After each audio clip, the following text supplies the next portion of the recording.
কেউ বলেছেন এত বছর পর্যন্ত কোরআনের খেদমত করেছে, জাতির সামনে কোরআন বুঝিয়েছে আলেমরা।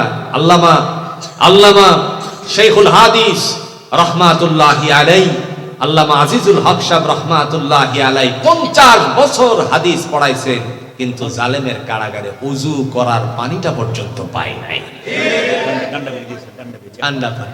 ডান্ডা বেরিয়েছে।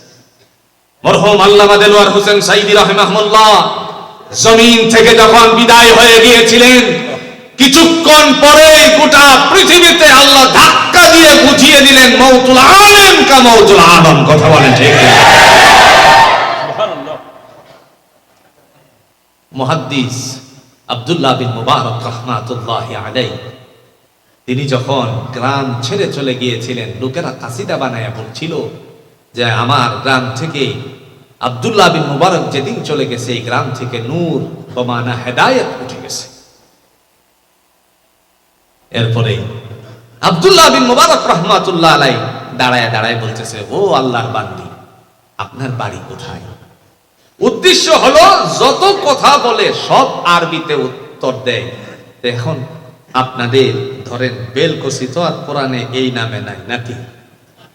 কথা বলেন, এ বাহেলা বেলকসি এগুলো কি কোরআনে এইভাবে আছে?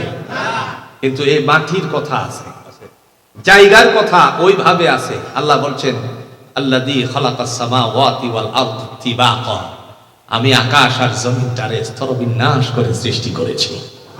এই জমিনের মধ্যে আপনাদের বেলকসি আছে কিনা? কিন্তু বেলকসি নামটা কি আছে? মুহাদ্দিস সাহেব চিন্তা করলেন, এইবার তুমি কোথায় যাইবা? তোমার জবান থেকে নাম উচ্চারণ করাই ছাড়বো। ডাক দিয়ে বলতেছেন, আপনার বাড়ি কোথায়? মহিলা আল্লাহর বান্দি চিন্তা করলেন, আমারে তো ভালো বিরক্ত পেয়ে গেছে। কোরআন থেকে জবাব দিয়ে বললেন, সুবহানাল্লাযী আসরা বি'আবদিহি লাইলাম মিনাল মাসজিদিল হারাম ইলাল মাসজিদিল আকসা।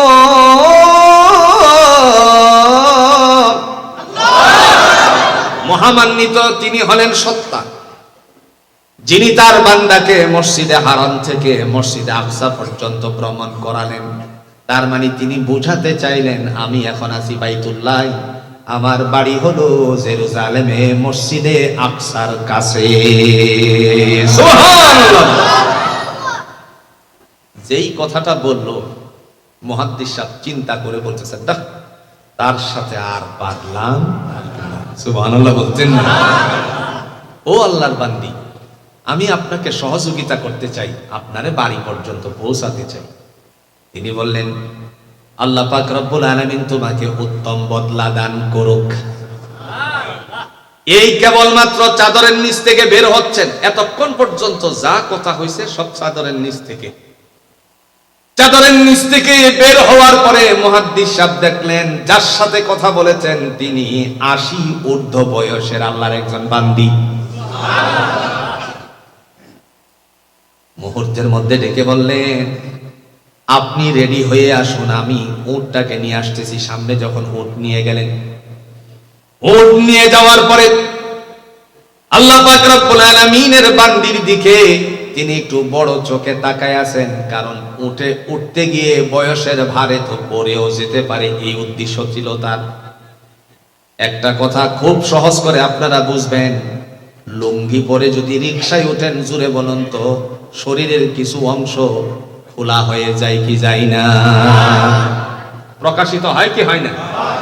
শাড়ি পরে যদি কোনো নারী, কি পরে? শাড়ি পরে যদি কোনো নারী রিকশার মধ্যে উঠতে চায়, তখন তার শরীরের কিছু অংশ প্রকাশিত হয়ে যায় কি যায় না? মুহাদ্দিস সাহেব চিন্তা করলেন, উটের উপরে উঠতে গিয়ে যদি পড়ে যায়, সেজন্য বান্দির দিকে তাকায় আছেন। যেই মাত্র বড় চোখে তাকায় রইলেন, তিনি আল্লাহর কোরআন দিয়ে বললেন, আগে একবার পরিচয় দিয়েছিলেন মুহাদ্দিস, তার আব্দুল্লাহ বিন মুবারক নাম। এই মুহূর্তে কোরআনের সূরাতুন নূরের 30 নম্বর আয়াত দিয়ে মুহাদ্দিস সাহেবকে সতর্ক করার উদ্দেশ্যে আল্লাহর বান্দি ঘোষণা দিয়ে বলেন, তুমি কি পড়ো নাই? কুল লিল মুমিনিনা ইয়াগুদ্দু মিন আবসারিহিম। নবী আমার, আপনি বলে দিন মুমিনদেরকে তারা যেন তাদের চক্ষুকে হেফাজত করে, ওয়া ইয়াহফাজু ফুরুজাহুম, এবং তারা যেন নিজেদের গুপ্তাঙ্গকে হেফাজত করে। তার মানে পৃথিবীর জমিনে, জুড়ে বলুন তো, এই দুই জিনিসের জিম্মাদারি বান্দা যদি পরনারী আর পরপুরুষের হাত থেকে যদি দিতে পারে, জুড়ে বলুন তো, বান্দা বান্দির জন্য জান্নাতুল ফেরদাউসের ঘোষণা দিয়েছেন কে? আয়াতের সারমর্ম বুঝছেন তো? আল্লাহ বলেন 4 নাম্বার গুণ হলো তারা ওয়াল্লাযীনা হুম লিফুরুজিহিম হাফিজুন, যারা নিজেদের গুপ্তাঙ্গকে হেফাজত করে পরনারী পরপুরুষ থেকে, পরপুরুষ পরনারী থেকে, ইল্লা আলা আজওয়াজিহিম আও মা মালাকাত আইমানুহুম ফা ইন্নাহুম গায়রু মালুমিন। স্বামী স্ত্রী ছাড়া, এক কথা বুঝেন, স্বামী স্ত্রী ছাড়া। আমার কথা বুঝতে কোনো কষ্ট হচ্ছে না তো? কয় নাম্বার গুণ গেল? জোরে জোরে। কোন জায়গার মেহমান হবে তারা? বাস, এই তো তাফসীর বুঝতে সহজ হচ্ছে। জান্নাতুল ফেরদাউসের মেহমান হবে তারা যারা নিজেদের গুপ্তাঙ্গকে পরনারী পরপুরুষ থেকে, পরপুরুষ পরনারী থেকে হেফাজত করে। 5 নম্বরে আল্লাহ বলেন, হে জগৎবাসী, তোমাদের জন্য আমার পক্ষ থেকে ফয়সালা, ওয়াল্লাযীনা হুম লিআমানাতিহিম ওয়া আহদিহিম রাউন।